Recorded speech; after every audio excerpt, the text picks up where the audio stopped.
11ஆம் திகதி 3ஆம் மாதம் 2024ஆம் ஆண்டு. தவக்காலம் 4ஆம் வாரம் திங்கள். புகழ்கின்றோம் உம்மை கிறிஸ்துவே, மகிமை நிறைந்த அரசரே. நன்மையை நாடுங்கள், தீமையை தேடாதீர்கள். அப்பொழுது படைகளின் கடவுளாகிய ஆண்டவர் உங்களோடு இருப்பார். புகழ்கின்றோம் உம்மை கிறிஸ்துவே, மகிமை நிறைந்த அரசரே. யோவான் எழுதிய தூய நற்செய்தியிலிருந்து வாசகம். அதிகாரம் 4, இறைவசனங்கள் 43 தொடக்கம் 54 வரை. அக்காலத்தில் இயேசு சமாரியாவிலிருந்து கலிலேயாவுக்குச் சென்றார். தம் சொந்த ஊரில் இறைவாக்கினருக்கு மதிப்பு இராது என்று அவரே கூறியிருந்தார்.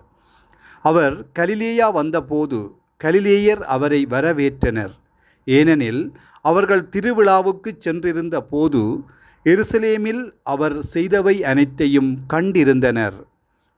கலிலேயாவில் உள்ள கானாவுக்கு இயேசு மீண்டும் சென்றார். அங்கேதான் அவர் தண்ணீரை திராட்சை ரசம் ஆக்கியிருந்தார். கப்பர்நாகூமில் அரச அலுவலரின் மகன் ஒருவன் நோயுற்றிருந்தான்.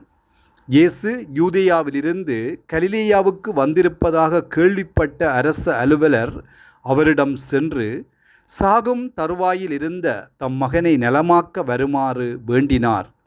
இயேசு அவரை நோக்கி, அடையாளங்களையும் அருஞ்செயல்களையும் கண்டாலன்றி நீங்கள் நம்ப மாட்டீர்கள் என்றார். அரச அலுவலர் இயேசுவிடம், ஐயா, என் மகன் இறக்கு முன் வாரும் என்றார். இயேசு அவரிடம், நீர் புறப்பட்டு போம், உம் மகன் பிழைத்து கொள்வான் என்றார். அவரும் இயேசு தம்மிடம் சொன்ன வார்த்தையை நம்பி புறப்பட்டு போனார். அவர் போய்கொண்டிருக்கும் போதே அவருடைய பணியாளர்கள் அவருக்கு எதிர்கொண்டு வந்து, மகன் பிழைத்து கொண்டான் என்று கூறினார்கள். எத்தனை மணிக்கு நோய் நீங்கியது என்று அவர் அவர்களிடம் வினவ, அவர்கள் நேற்று பிற்பகல் 1 மணிக்கு காய்ச்சல் நீங்கியது என்றார்கள். உம் மகன் பிழைத்து கொள்வான் என்று இயேசு அந்நேரத்தில் தான் கூறினார் என்பதை அவன் தந்தை நினைவு கூர்ந்தார். அவரும் அவர் வீட்டார் அனைவரும் இயேசுவை நம்பினர்.